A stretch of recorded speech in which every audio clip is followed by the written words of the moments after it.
Igande honetatik aurrera, Azpeitiko plazan ezingo dela aparkatu adierazi digute gaurkoan Azpeitiko udaleko agintariek.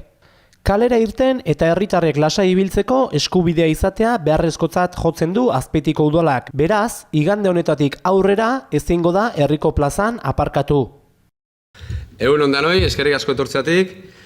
Gaurko prentzaurrekun arrazoi da herriko plazan ingurun hartu duen erabaki bat.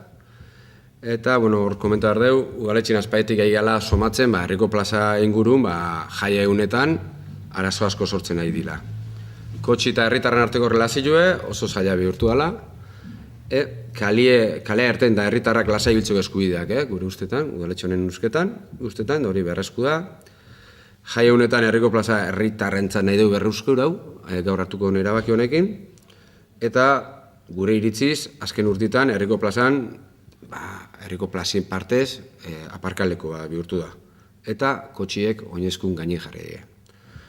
Kotxien sartu urtenak oinezkui trabak eta molestia sortzen dizkobe, eta bereziki haur txikilekin ibiltzen dien hainbat famili kejadie eta behaien egoerie, eta esan dira, arrisku egoera oso horra pasatzen nahi dela Azpeitilen hor ingurun.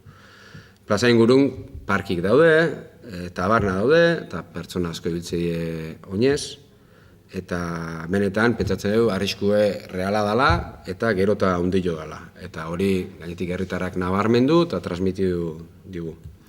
Horregatik, kotxei gabeko gune izitie oinarrizko da gure ustetan, eta hori garantizatzeko helburukin kotxik ezingo debe plazan aparkau igandetan eta jai egunetan. Erabakie da, goizeko 8:00 hasi eta gabeko 10:00 arte, igande eta jai egunetan, kotxiek ez aparkatzi plazan, eta plazan aparkauta dauden kotxiek, igandeko 8:00 aurra, kendu inberkoia. Eta ez baituzte kentzen, polizi municipalak gruakin kenduko ditu.